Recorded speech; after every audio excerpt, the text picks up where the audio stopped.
Welcome everybody to this week's episode of Comics Corner. We have a lot this week. I was not feeling well last weekend, so that caused that delay. But we've got 5 and 6 of Winter Soldier. We've got Batwoman, Supergirl, Flash. We've got Secret Invasion news. We've got Captain America 4. We've got Shang-Chi trailer. Shang-Chi. We've got a lot to get to this week. It's gonna be a long episode, I think. But hey, glad y'all are here for it. Yes, super pumped. Should be a good one. I loved this episode of Falcon and Winter Soldier. It finally gave me everything I wanted in my Marvel. And I was so happy. Mm-hmm.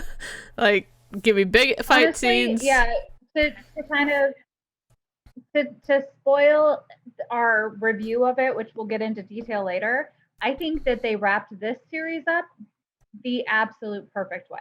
Yes. I think it set up so many storylines that I'm excited to explore. I think that it did exactly what it wanted to do for the characters. And this really exemplifies what they're talking about, that you don't have to watch the Disney Plus shows to enjoy the movies. Yeah. But watching them is going to make the movies make much more sense. It's going to make you excited for stuff.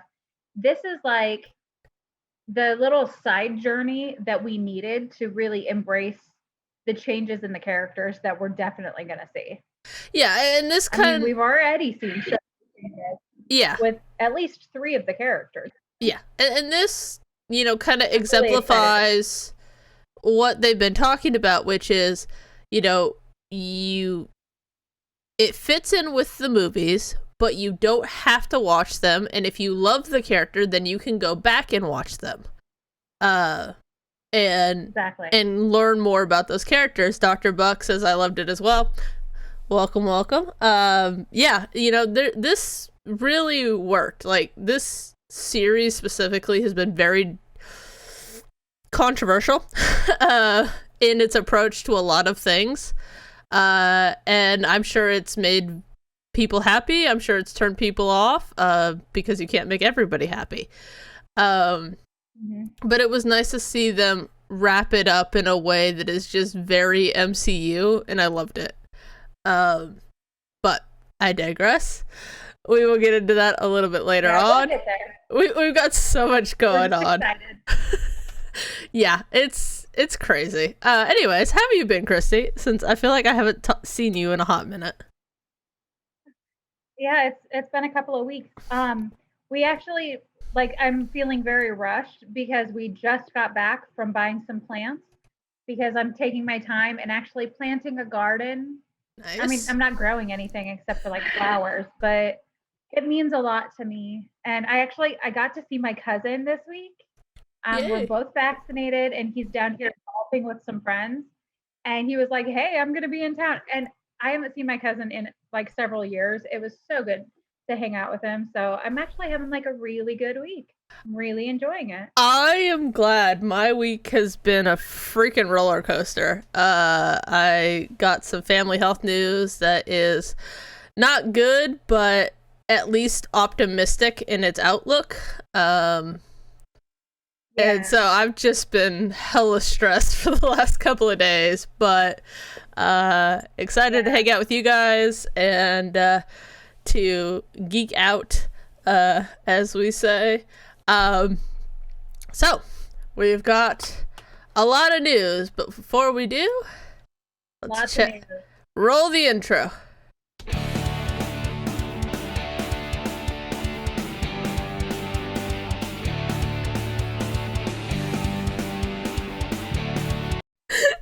I'm not sure I did it before. I'm not sure I caught that before I muted it, but hey, it works. So we've got a lot. So I'm just gonna kind of go in order of what I have it on my computer screen. We got a bunch of Secret Invasion casting news. One of my favorite people, Olivia Colman, has joined the cast of Secret Invasion. I love her. If you, She's so great. she's fabulous. If you don't know who she is, I guess you've been living under a rock, but go check out Broadchurch. It's her, David Tennant, and Arthur Darvill. I fantastic. love Broadchurch so much. I love it. I love it. And I love she's it. great in The Crown. Oh, so good in The Crown. Which honestly, like, She's Queen Elizabeth in The Crown. yes, like, she's seasons 3 and 4, I think. she's fabulous.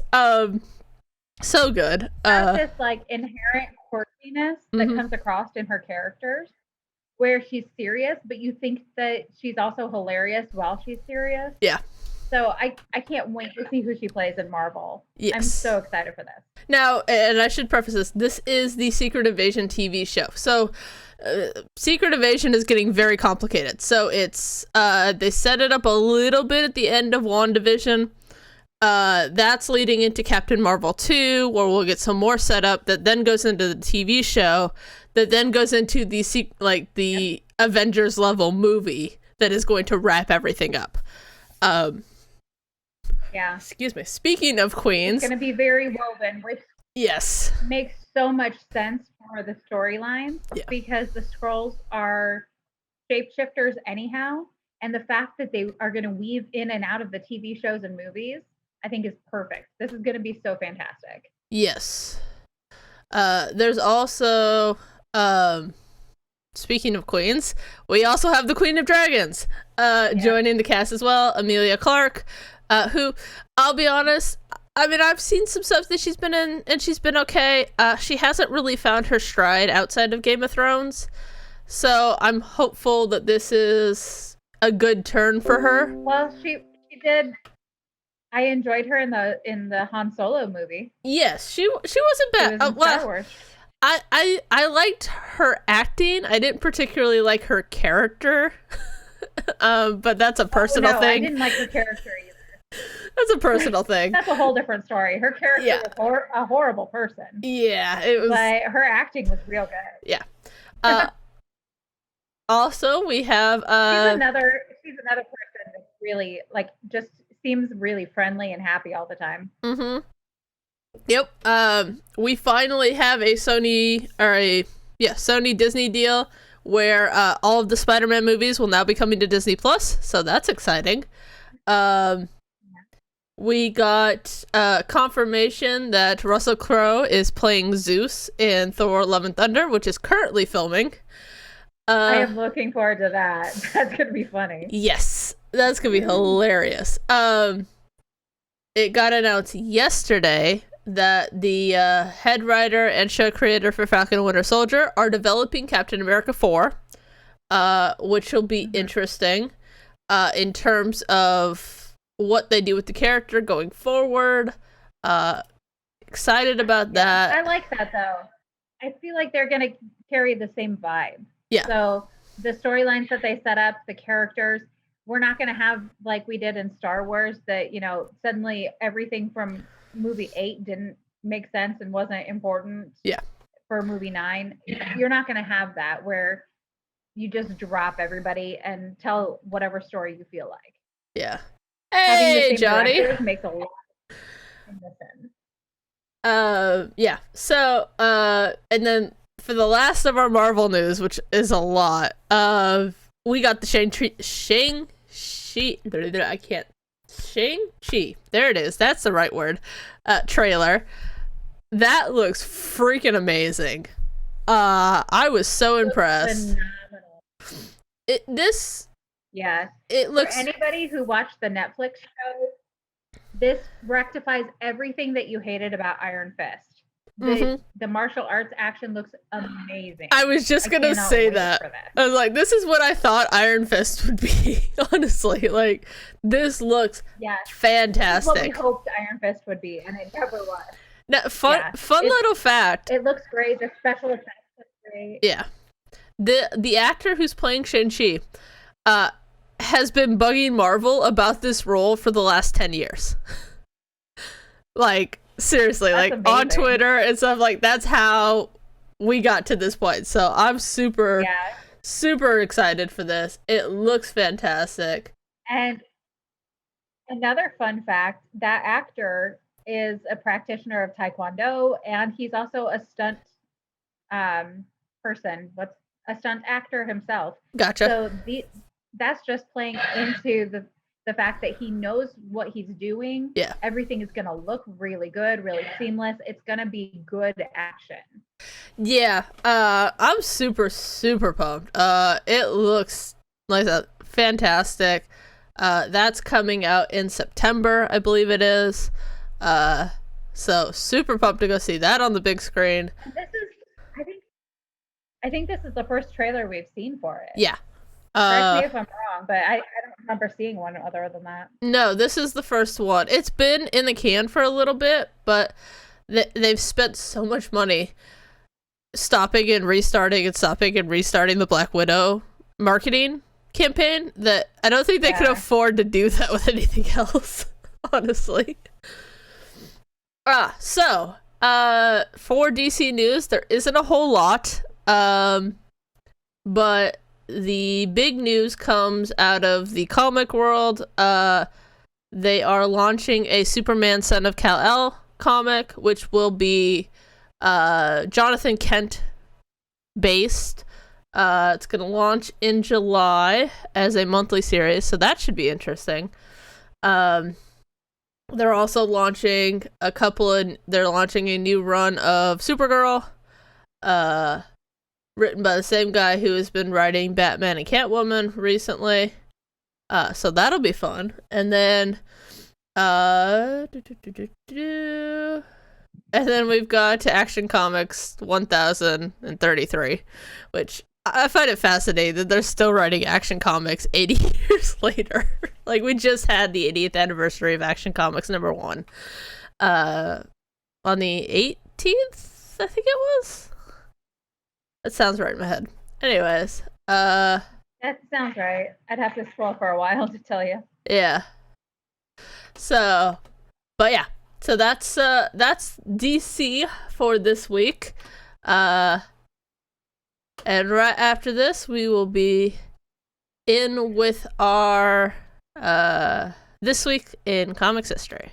And now, for This Week in Comics History. Okay, and we're back. Oh yeah, Batman and Fortnite. I forgot about that. I heard about that. Somebody else mentioned that. So, this week, we're going villainous this week, and I'm trying to, alternate between hero and villain. Next week will be Daredevil and Black Lightning, so that should be fun, because I know a lot about Daredevil and almost nothing about Black Lightning. But, like I've been promising, I have started watching Black Lightning, and I'm already in season 2, and I am loving it. It is really well done. Cool. So I'm learning a lot about Black Lightning and their characters. A little bit of a spoiler, it's a super family. So yeah, that has a dynamic that you don't always see portrayed in comics and live action. You might get a sibling, but this is like parents and kids. Nice. So it's very fun. Cool. Alright, so we'll start with Lex Luthor, because he was first in my tabs. Alexander Joseph Luthor was created by Jerry Siegel and Joe Shuster. His first appearance was in Action Comics #23 in April of 1940, and he is the end-all be-all when it comes to Superman's arch-enemies. Yep. He originally was a mad scientist, but starting in the 80s, he became the kind of Lex Luthor that we know of, like the power magnet and head of LexCorp. Often the president. Like, how many times did he become president? Oh, so many times. I mean, honestly, the man just wants to get rid of Superman because he thinks he's a threat to humanity, but he fights everybody. Batman, Supergirl, there's so many that he constantly goes up against the Justice League. He's been portrayed by a bunch of people. Kevin Spacey did a run. Jesse Eisenberg is the most recent one. I forget the Yeah, I can't think of who played him in Smallville. I'm looking for it. Yeah, I want to say it's Animation. Michael something. Yeah, Michael Rosenbaum. Yeah, which But for my money, nobody beats John Cryer, who has been playing him lately in Supergirl. Oh my gosh, I love him.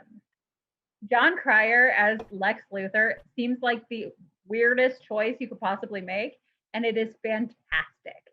Well, hey, I like weird choices that end up working, so I am all for it. Yeah. So he's been around for forever, going up against Superman and the Justice League and doing various weird things. It was after Crisis on Infinite Earths that he became kind of the iteration of Lex Luthor that is portrayed today. So let's see, where is the one I'm looking for? Yeah, so he was president from 2001 through 2003. He was also Secretary of Metahuman Affairs. So that's fun. He frequently has the Lex suit, which has Superman's powers, but it's like powered by kryptonite. Yeah. So he gives himself superpowers in order to try to defeat Superman. Yeah. My favorite, like the John Cryer iteration in live action, he actually took the Book of Destiny during Crisis on Infinite Earths and was hopping between all these different Earths, killing all the Supermen. And so that was where we got a lot of cameos. Like we had Tom Welling from. Am I even saying the right name? Yes. From Smallville. Yes. That he like they just jumped to his version of an Earth and tried to kill him, but he didn't have his powers. It's just there's a lot of bitterness in the character where it's always just a revenge thing, and he always ends up like thwarting himself because he focuses too much on Superman. Yeah. And so whatever mad is working and being pulled off always ends up biting him in the butt. So I love the character. He's really a fantastic villain. He's usually against Kryptonians, but like you said, he does dabble in other favorite superheroes. It's just he's a very power hungry human. Yeah. And that's a really fun trope to play with. So he was originally played by Scott Wells in Superboy, and then Sherman Howard played was next, and then John Cena, Michael Rosenbaum, John Cryer, Wolf Parks, Lyle Labette, Gene Hackman, Kevin Spacey, Jesse Eisenberg, and then in the animation versions, Clancy Brown, Mark Rolston, James Marsters, and Giancarlo Esposito, who I didn't know. A lot of people have played Lex. Yeah. He's a fun character with a long past. Been around forever. Yeah, I mean, the character is 80 years old, so I can't blame him. Yeah. All right. On the flip side of things, we have Abomination, who, of course, is the evil version of the Hulk, played by Emil character's name is Emil Blonsky. Known as. That's the right combination of words. By that. That's a fictional person. Right combination of words. First appeared in Tales to Astonish number 90 in April 1964. Was of course created by Stan Lee and Jill Kane. And he's basically the main Hulk enemy. He doesn't have like a ton of kind of really good featured series, but I did post one in our recommended reading. I also have some for Lex Luthor in there. He's been around since the Silver Age, but he's been in everything from animated stuff to merch. He was in the not so awesome film, The Incredible Hulk, played by Tim Roth, and he is coming back to play, Tim Roth is to play Abomination in She-Hulk. So that should be fun. And I like Tim Roth. I think he's a great actor. The Incredible Hulk had problems, and a lot of those were kind of like cinematic choices, weird storylines that you're like, but it was mostly like bad special effects. So I think he's going to do a pretty great job with the character when given this second chance. Yeah. So in the MCU, they, I think, made him British. I think is what it was. I think so. Yeah, I think he was SAS or something like that.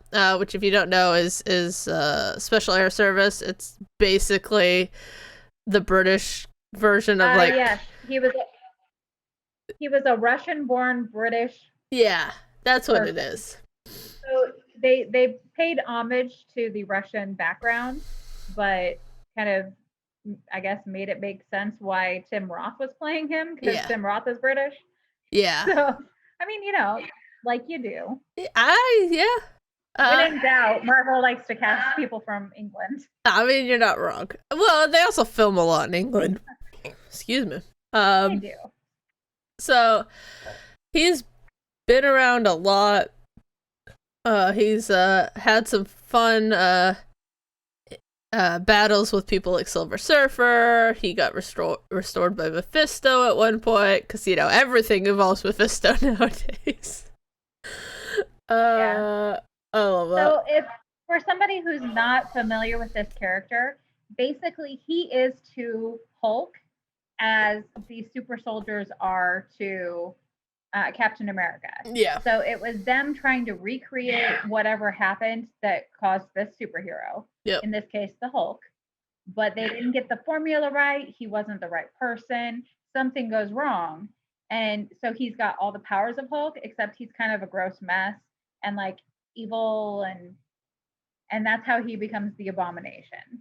Yeah. So it's like the flip side of the coin kind of story.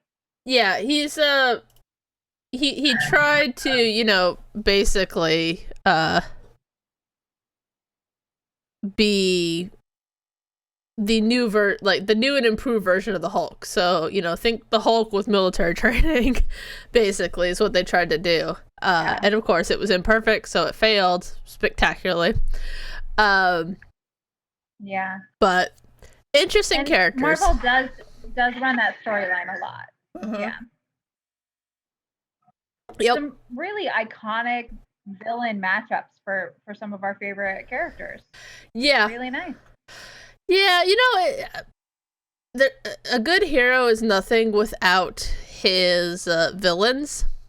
So, Marvel has the best heroes, but DC tends to have the better villains. So if they could combine the two, it would be fabulous. But alas. Well, they've tried several times and not done well. So yeah, all the Marvel DC crossovers that have just been so cheesy and terrible.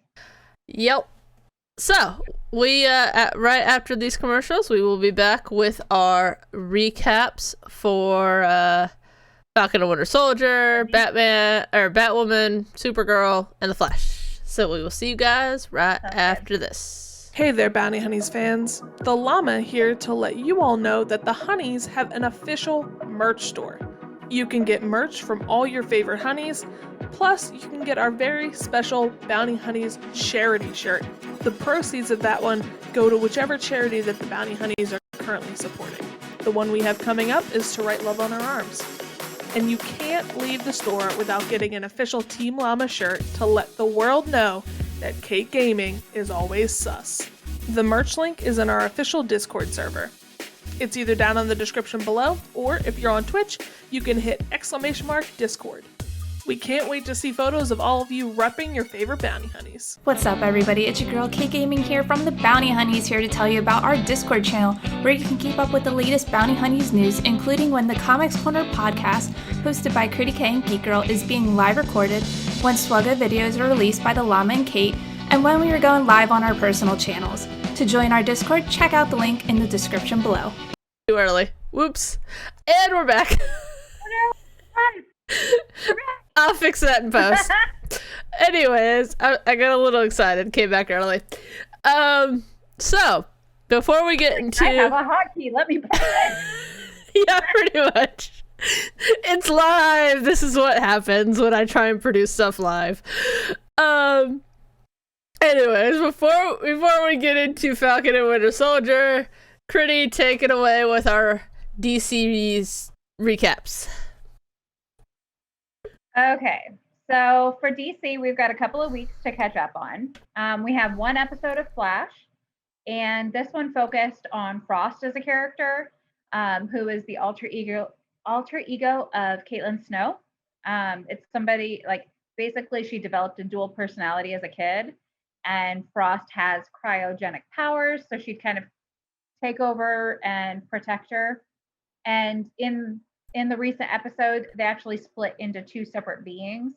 So Frost was kind of villainous, and she's trying to reform herself and be a hero, and also learn how to be a real person. But in this episode, she's got to, like, she's being pursued by the cops for her crimes as a villain. And so there was a whole lot of like, will she get arrested? She's trying to be good. It was actually kind of enjoyable, though, because she's a very kind of rebellious, artsy character. And so the way she approaches things is always really fun to watch.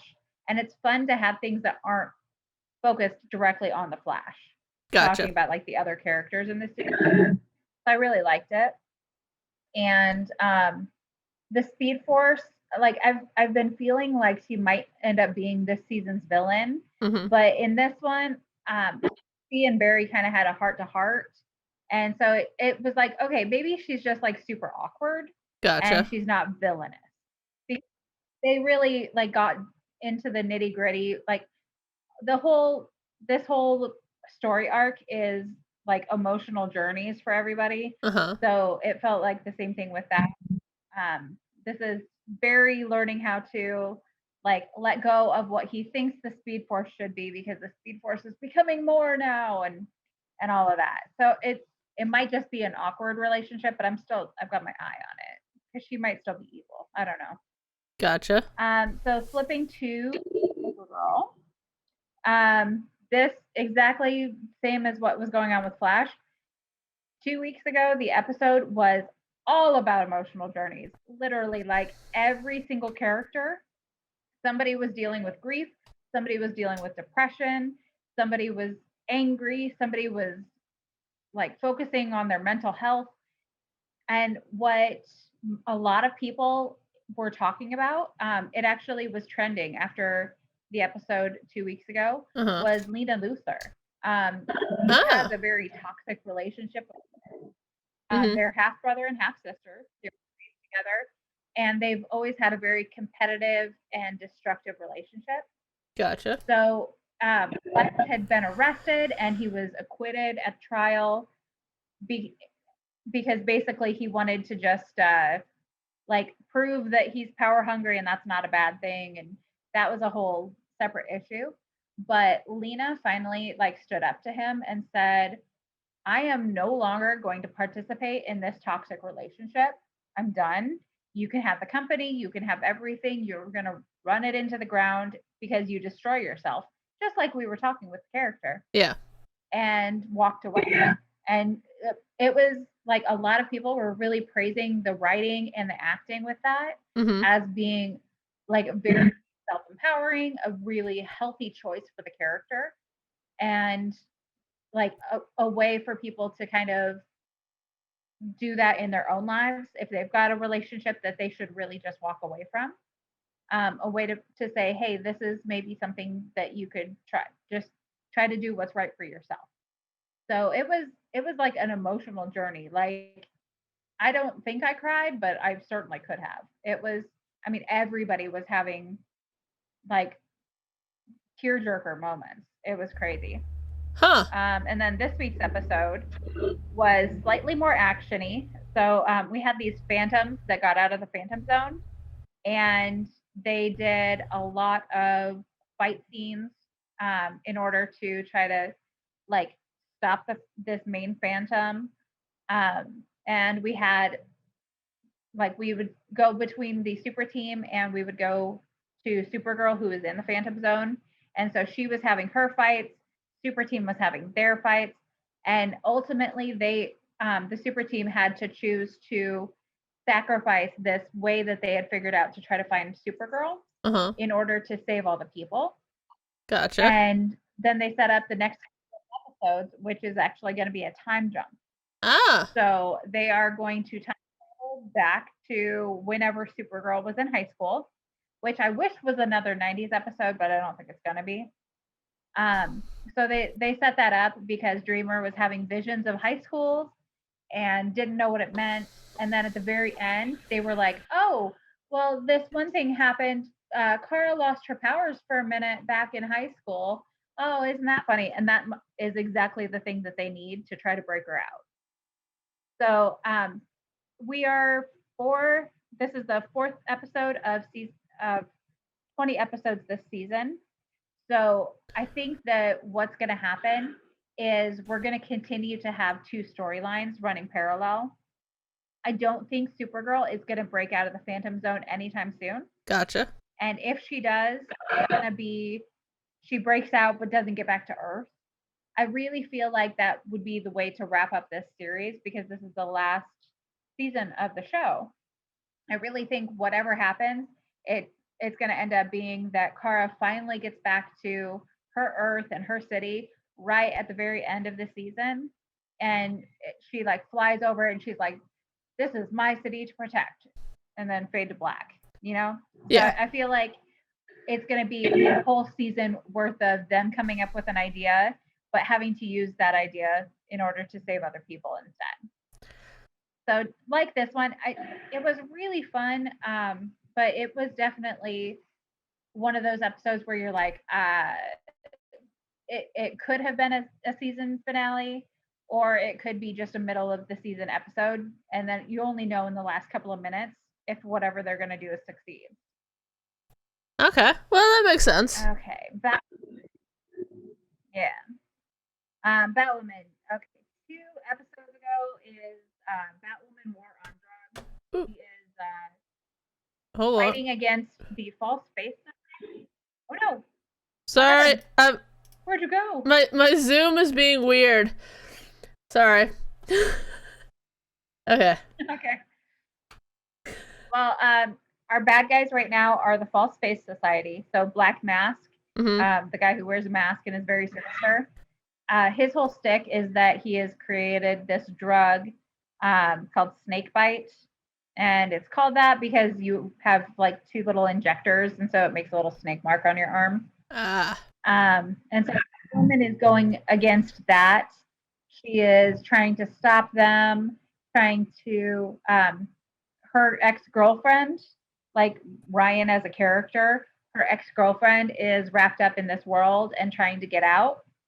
So she's like going to see her in prison and saying like, hey, if you flip on these false face people, they'll give you a pardon.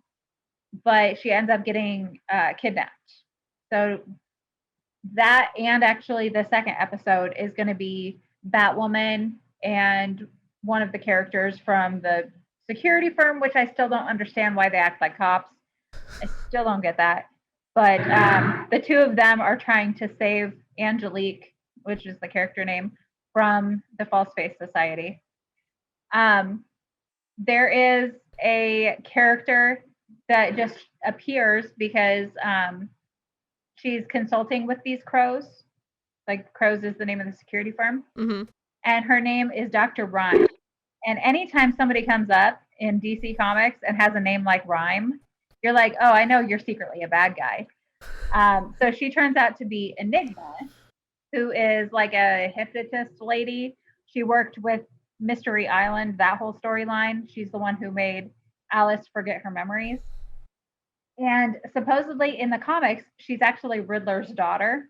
So I kind of was like, man, can't you just make Enigma? Like, but they make that joke with Riddler that his name is Enigma a lot. So I was like, okay, fine. She can be Dr. Rhyme, but still.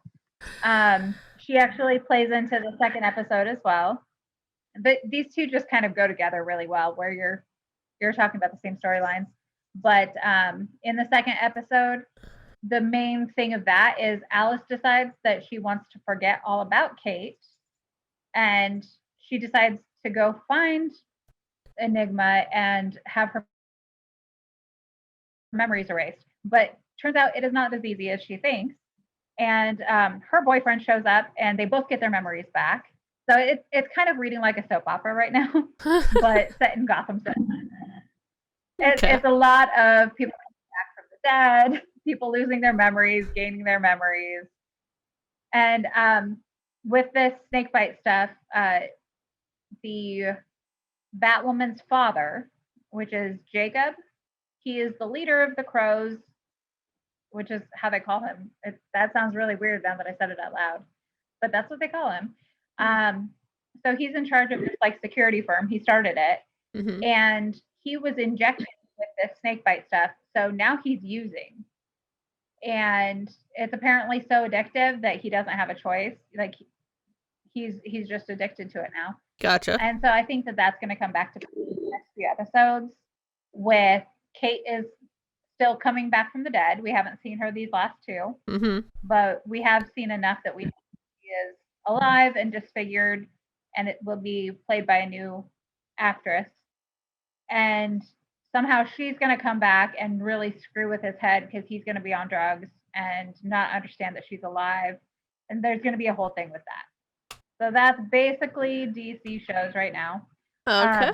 I am watching Lightning, but I am still 2 seasons behind. So as I eventually catch up, I'll talk about whatever the most recent is of that.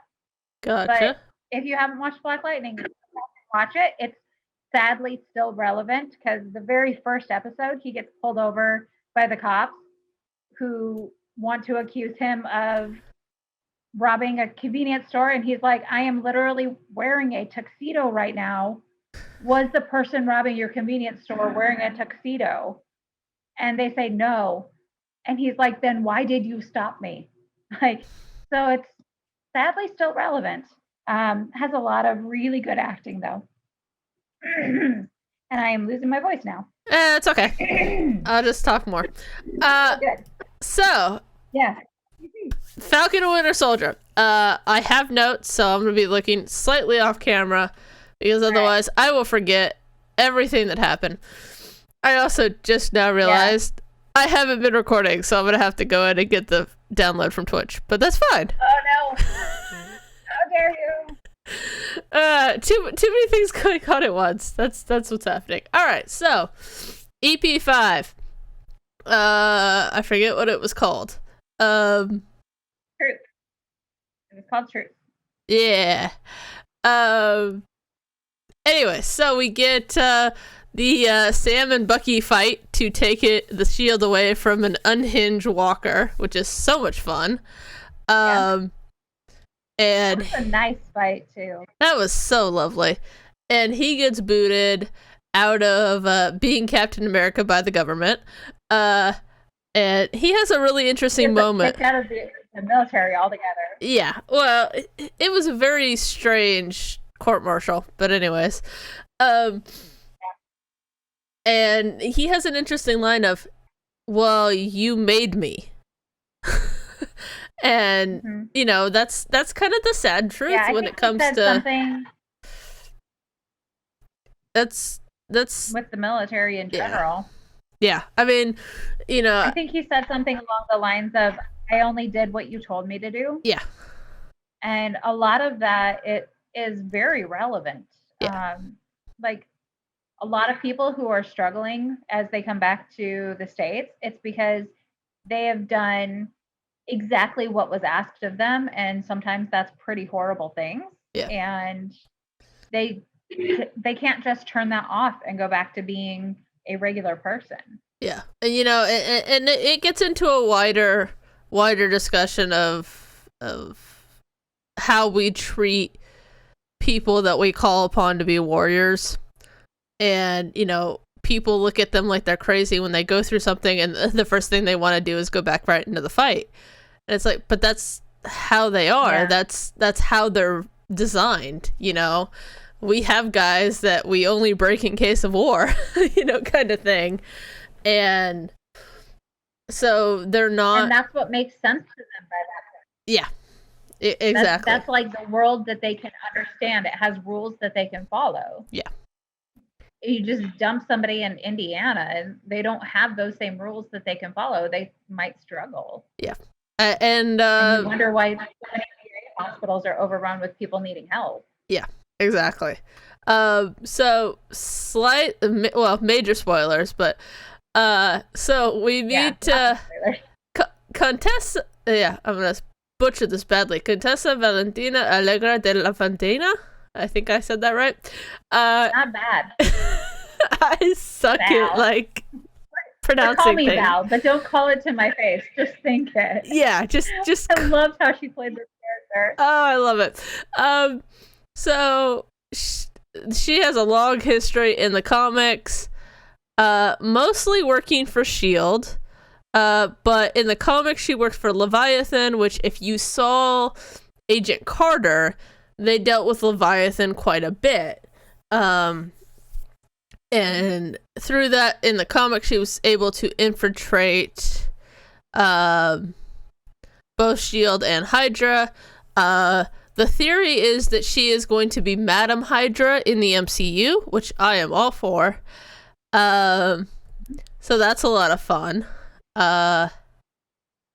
So her history in the very smoothly manipulative. Yeah. Her history in the comics goes all the way back to the Howling Commandos, but they're doing a kind of modern, updated version, it seems like, for the MCU, and she's kind of the ultimate catalyst for pushing Walker into U.S. agent in the next episode, but we'll get there. So back to 5. So Sam spends a lot of this episode kind of taking the S.H.I.E.L.D. from place to place and trying to come to terms with what it means. Should he take up the mantle? Shouldn't he? How is he going to change it? All of that fun stuff. He goes back to see Isaiah several times, and you know, they talk about the fact that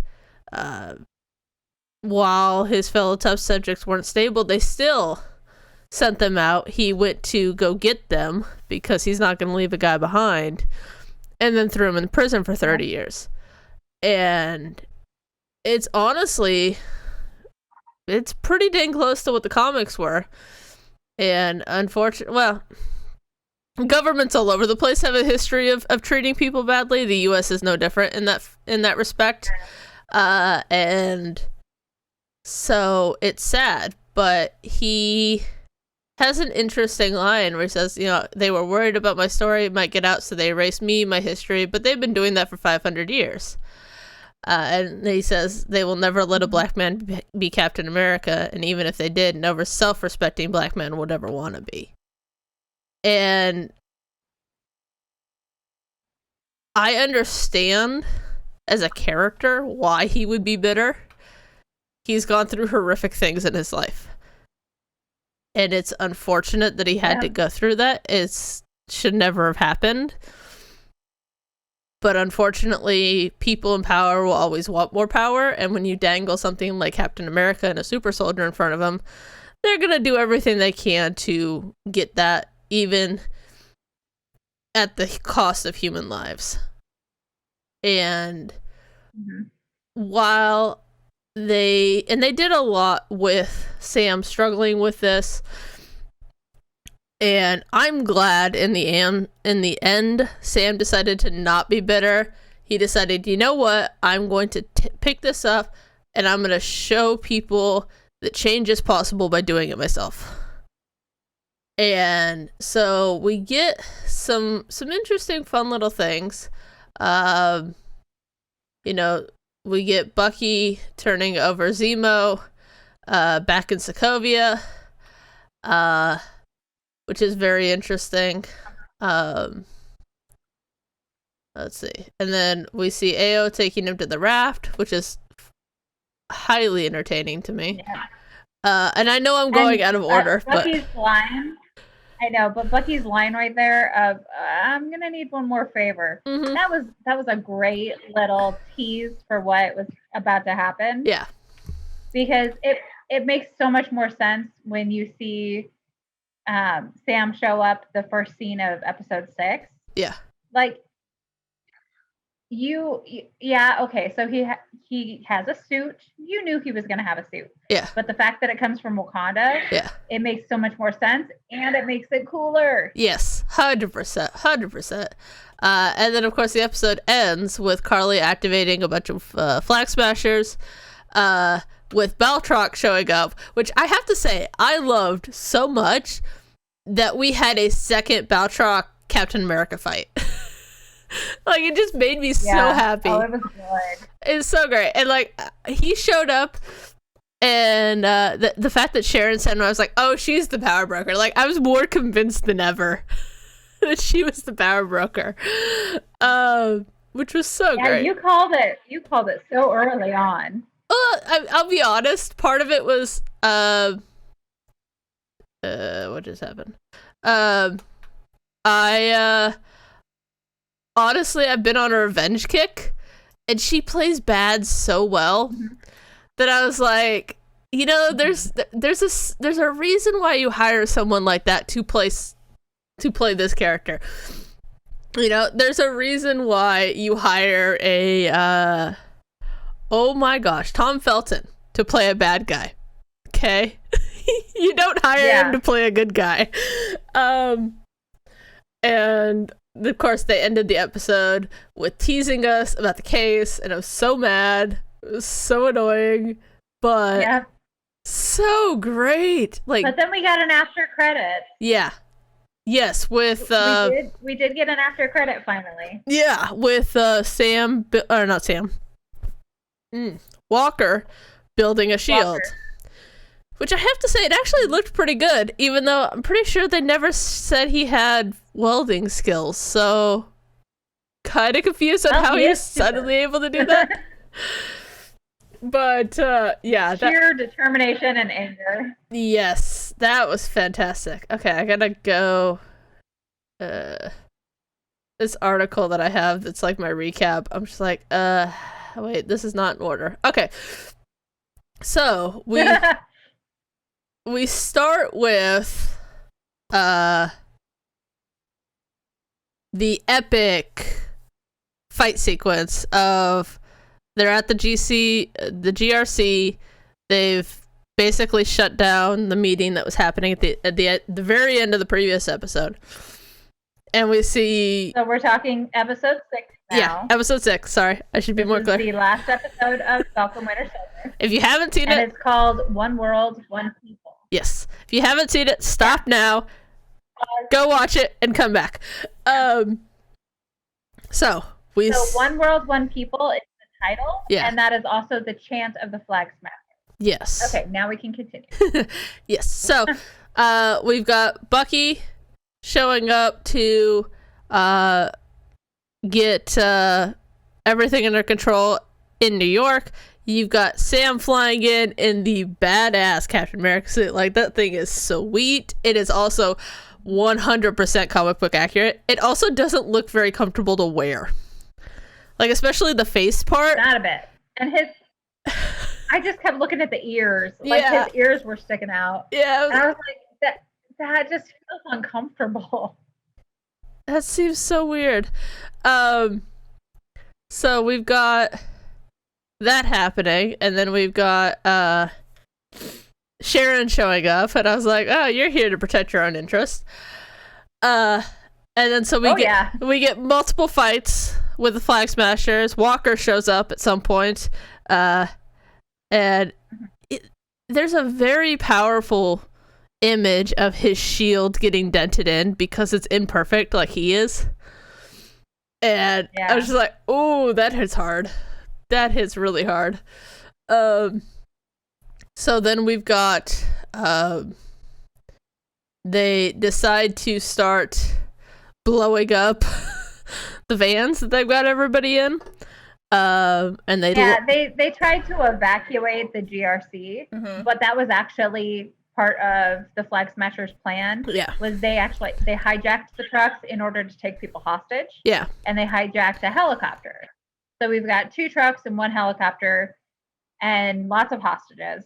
Yeah. And she is very openly willing to sacrifice everyone at this point. She's been becoming more unstable, more aggressive as it goes. Yeah. And her followers are not as enthusiastic. They're still on board. They're still doing it. But you can see that like they're all hesitating, like this is getting more serious than I signed up for. And she's kind of like, well, if we have to kill everybody, we will. So she's gone a bit further than we left her last time. Yeah, she's gone full martyr, honestly. She really has. So Bucky saves one of them. So you've got Bucky and US Agent fighting the guys around one truck, and then you've got Sam. Falcon is chasing the helicopter. Yeah, Falcon's going after the helicopter. Yeah, you're right, Captain America. Yeah. And then, so you've got they've got cute little moments with him and Red Wing, which I just love. Him kind of talking to the one person that actually, like, the coincidence that one person knows how to fly a bloody helicopter. And that, like, the chances of that are so small. So you've got that. And then she happened to go on the helicopter and not in one of the trucks. Yeah, exactly. Yeah. Handy that. Fascinating. But, if they hadn't done that, they would have just meant that he would have swooped in feet first, knocked the guy out of the cockpit and taken over and flown the helicopter himself. Yeah, exactly. They would have had a plan B for him, honestly. Yeah. So I do like that they give it this version of Captain America with Sam, really, that's one of his strengths, is he lets other people be heroic as well. Yeah. He's not just like, I'm going to do it all because I'm super. He's like, I'm a regular guy, and I'm going to show everybody that they can do it, that they can all be part of the solution. That is actually a really nice trait of this character. Yeah, and I will admit, like, he's got some nice ideas about how to do stuff and how to lead by example. So we've got that. They solved that helicopter crisis. Then we've got a bunch of different fights going on with Bucky, and they try to drop a truck on his head. And we see Walker actually do the right thing and grab the truck and kind of put it on somewhat solid ground. Yeah, he has the option to either go after Kylie again and get his revenge, or to save people, and you can see his hesitation, you can see his character struggling, but he finally takes that one step towards being like Captain America and holding up those ideals, and he grabs onto the truck and starts dragging it back from the edge of the scaffolding. Yeah. And he isn't successful, he gets interrupted, but that is the character's redemption. A lot of fans have been really hating on the Walker character. Yeah. But you've been supposed to. You weren't supposed to root for him as Captain America because he wasn't going to be Captain America. Yeah. He's going to be U.S. Agent, and he does a good. Yeah, I mean, he's good at U.S. Agent. Don't get me wrong. Like, the thing that really makes me mad is, like, if you don't like the character, fine. Do not go then and hate on the actor, because he's just doing his job. And there's been so much. And he's doing a good job of it. Yeah. So then we get into kind of heading towards the finale. We've got Sam have a very open and honest conversation on TV with a bunch of senators going, you guys can fix all of these problems with a phone call. Okay. What do you think people are going to think when you start sending armed troops and to go relocate people that have had, that have been there for 5 years? And yes, it's a hard thing to do. I can't even imagine the logistics of someone moves into your house because you disappeared, and then you come back Yeah. Where do you it's like the legal stuff of like a federal agent or a cop basically playing dead or being in witness protection to get a suspect. Imagine that times a million, where you've got all of the legal aspects of suddenly coming back to life, which seems weirdly impossible when it comes just from a legal paperwork standpoint, let alone logistics and all. Like, there's so much, but they're taking the easy route, which is basically reestablishing borders instead of going, no, what's actually good for the people rather than for my own pocketbook. And I feel like they got to a point where where they were okay with not being douches. Yeah. He makes 2 points that I really love in this. One of them is the people that are impacted. Yeah.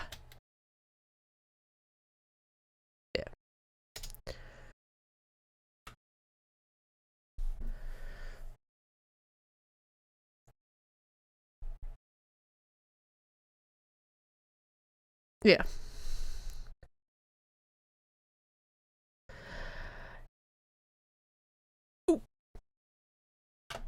Up is that he's glad that they're going through this and making these hard choices. It shouldn't be easy. And how they're finally understanding what people have been trying to tell them, that you're impacting people's lives. One of the things that I find really intriguing about this episode is that it plays Sam and Bucky, who both disappeared in the snap, against a lot of people that were here for those 5 years. Yeah. And so Sam and Bucky are from a much different place, where they are the people who just reappeared and they're trying to pick up their lives again. And a lot of the people that they've been set up to fight against have been here the whole time and struggled and had to deal with what life was like during those 5 years. And Sam is saying, like, that is a lot of the experience of people who have been underrepresented and harshly treated for centuries. Yeah. You are in a position to do something better now. So do something better. Yeah. And I think that it was the perfect actor, the perfect character, and the perfect time to make that point within the Marvel universe, and do it in a really eloquent way where it's not preaching at anybody. It's not causing angsty rifts and everybody's going to be up in arms on Twitter and fighting about it. I think it was really just saying, like, you need to stop and think about how you act and how that impacts others. Yeah. And really, that's all you can expect of people. I mean, honestly, we're never going to... Sorry. Especially at this time where, as well, specifically here in the US, where a lot of people are watching our government do things that, even if they agree with them, are probably going about them in the wrong way. A lot of, they were supposed to be for the people, by the people, and that hasn't happened in a long time. And so you have a lot of people that are suddenly voiceless, that are just trying to, like, not beat their head against the wall of going, we can't do anything to change this right now. Like, maybe in a year or two, we can vote out the people that we don't agree with, but there's been too much power given away, and I think people just want to start taking a little bit of that back for themselves to be able to control more of their own destiny. I think this is absolutely the way that you should start those conversations. Yeah. It's not, I mean, you're not ever going to all agree, because we're human beings, and diversity is a magical tapestry of many colors, and so nobody is going to agree 100% with anyone else. That's just how life works. Yeah. But you need to understand that you can't just dictate how something's going to be. You have to have a conversation, and you have to find some kind of common ground, and you have to learn from the people you're impacting. And so that's the kind of conversation that I think I that's one of the things that comic books do so amazingly, and one of the reasons I love them so much, because you can have these conversations. You can portray the real world in this fantastical landscape of people have powers and abilities and can do amazing, incredible things. But that's a real conversation that we should be having. Yeah. With our elected officials, with our religious leaders, with our parents, with our friends. We should be having conversations about what we believe is okay and what we believe is not. Yeah. So we also got in that time, well, slightly before that scene, we had Sharon versus Carly, and where I yelled at my TV, I knew it. I was so happy that I was yelled right. At my TV, you knew it. Like I did. Of all the themes, right. of all the theories that have happened over these two shows, almost all of them have been wrong. This is the one you got correct. And I was so happy I got this right. I love Emily Van Camp, just like as an actress. Like everything she's been in, I have loved. But if you want to see her play evil like she's going to be, go watch Revenge. It's on Hulu. It's amazing. Especially the first season. Yes. Like, so good. The basic seriously. Short synopsis. She plays a woman who her father was wrongly arrested for being a terrorist. And so instead of forgiving and going on with her life, she decides to go get revenge on the people that put threw him in jail. And it's highly entertaining to watch. But we see her get shot by Carly, and she therefore then kills her after Sam kind of try, like, she wants him to fight back with her, and he refuses. In the end, she shoots him to Sharon shoots Carly to save Sam. I'm sure it was for her own benefit more so than anything else. Yeah. Convenient that she killed one of the only people that knows who. Well, actually, she killed two. Yeah. If Valtrak really died, but that knew her real identity. Yep. So then Funny how that happened. I know, right? So then we see her get pardoned, basically, and welcomed back into the government. And then of course she has this fantastic phone call at the end. She's like, "Start lining up our buyers. Super soldiers may be off the menu, but we're about to have full access to government secrets, prototype weapons, you name it." And I'm just like, that's fabulous. Like, ink isn't even dry on her pardon, and she's already committing new crimes. I was just like, this is fabulous. Gotta love her. I mean, and you know, I love it. It was almost as good as the Agatha reveal, like without the song. It was so satisfying. So helping. If she had gotten her own theme song, I probably would have burst out laughing and cried a little bit. That would have just been too funny. Oh, I would have loved it. Oh. I would have loved it. I want like a full like series of her just like going through the government and like being evil, but like also like I want like a spy catcher type thing where it's like, all right, how long can she outlast the guy coming after her? That'd be great. And then of course we get that would be so funny. we get the U.S. agent costume reveal, which I love. And there's a great Val has this great line. I'm gonna call her Val because her actual name is way too long. She's like, things are about to get weird, and when they do, we're not going to need a Captain America. We're going to need a U.S. agent. And the idea that you know, you need someone who can go do the dirty work, but not have the title of Captain America. It makes sense. And I love... And you know that she's got dirty work for him to do. Oh, yeah. 100%. And he seems just a He's got an little agenda. too enthusiastic to go do it. So we get... Speaking of Val, I looked up a little bit of a spoiler tease. Mhm. She was actually supposed to be introduced in Black Widow. Yes. And So that's... she is still That is reminding a me. character in the Black Widow movie. Chris Evans and Florence Pugh both had film cameos for Falcon and Winter Soldier, and they both got cut.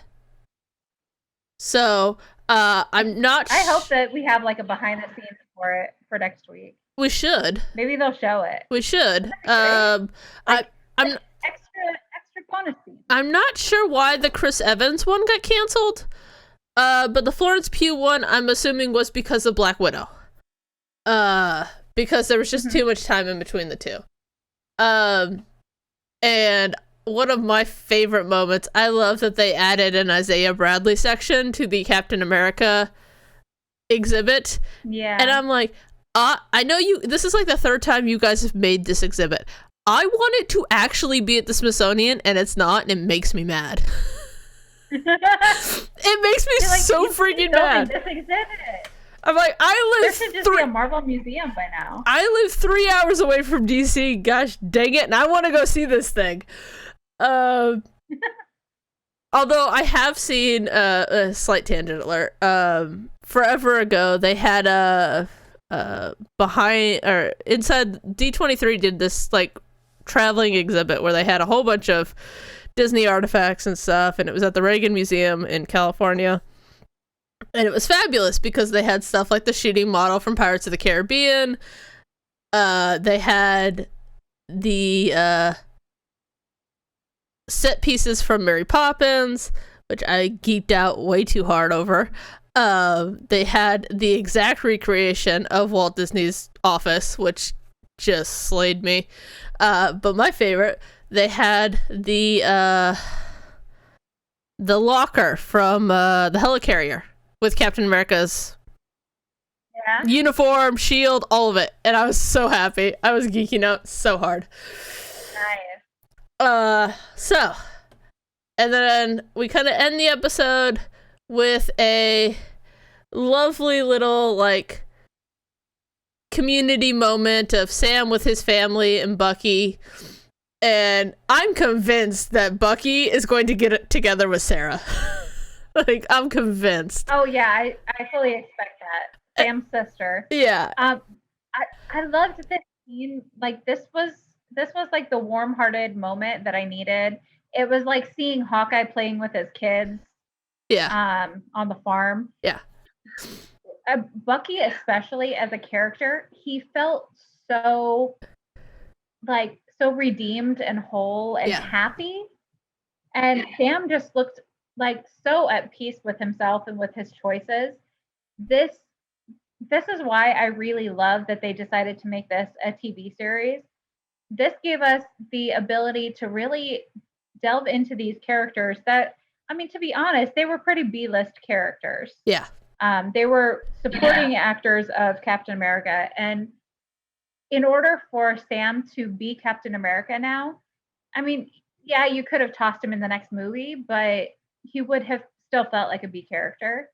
I think that this is the journey that I really needed to take with them in order to embrace them as just being themselves. Like they both needed to kind of come to terms with who they are now, what they've been through, and where they want to go in the future. Yeah. And this series let me do that. And I really like this. I understand why they say that you don't have to watch the Disney Plus series in order to enjoy the movies.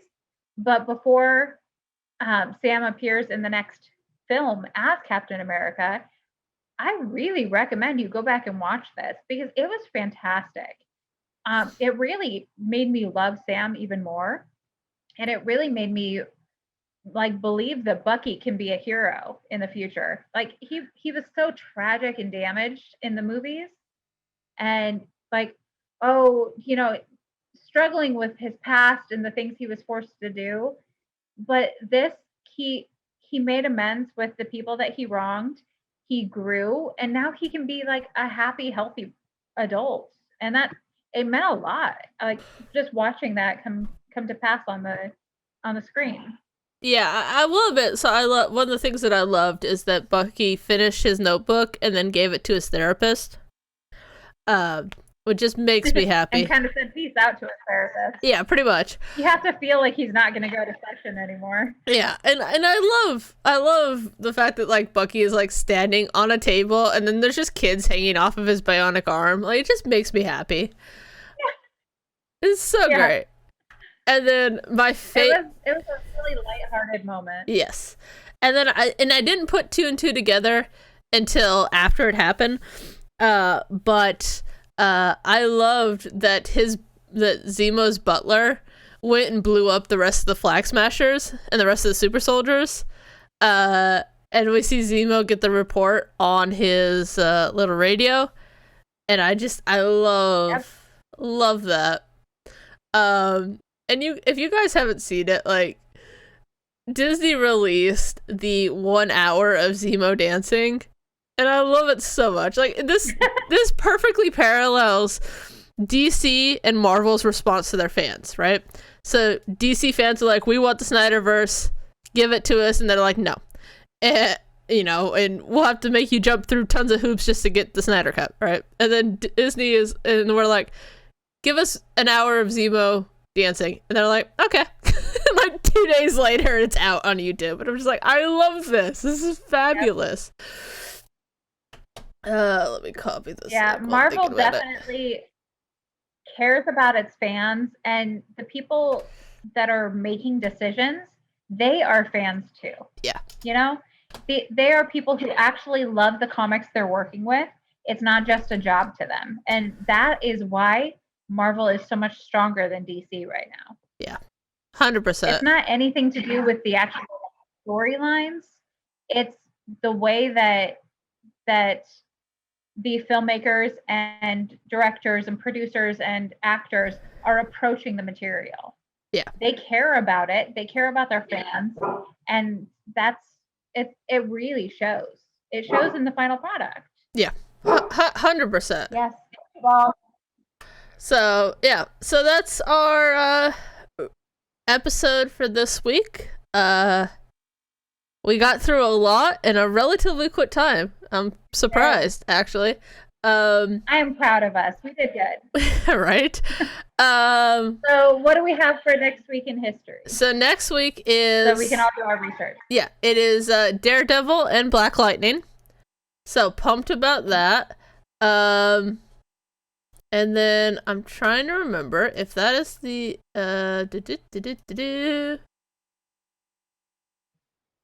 okay. So then we've got a couple of things coming up soon. We've got some friends of the podcast that are going to be on in this kind of break between Falcon and Winter Soldier and Loki. So look for that coming up. But we've got a lot of stuff planned.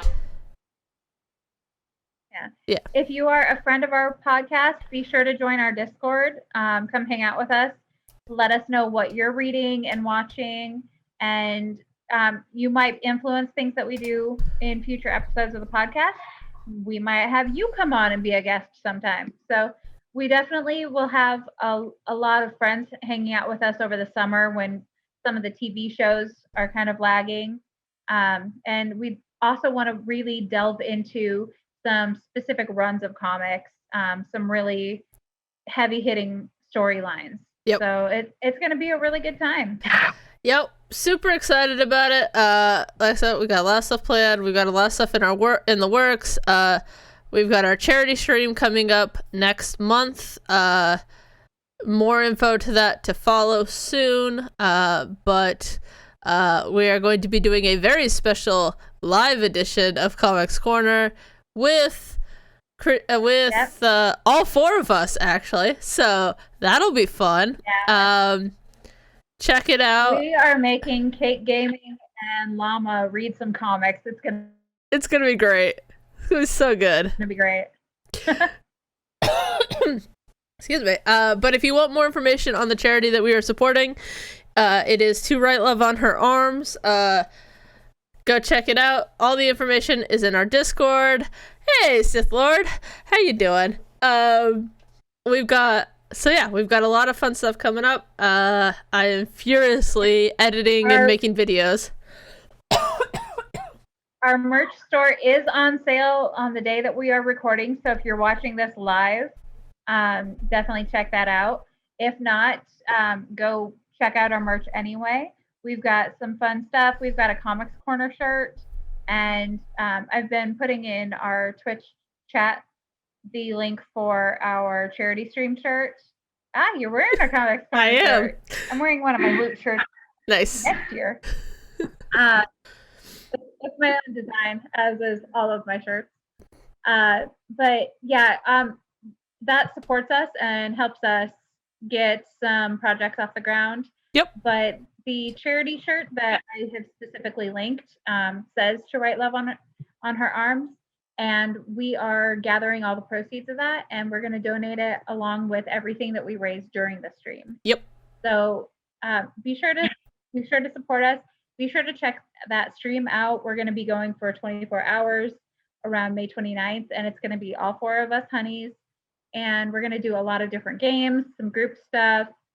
We will do a live Comics Corner, and I think there's going to be a live GAC, if I remember right. Yes, the 3 of us, so myself, Kate, and Llama are all going to be doing our GAC attack phases at the same, or within that 24 hours at some point. But yeah, we've got a lot coming up, so we will see you guys later. Thank you guys so much for watching. Hit us up on Discord. Check us out on YouTube and on your favorite podcasting apps. Stay safe out there. Get your damn vaccine. Stay geeky, and we will see you later. See you next time.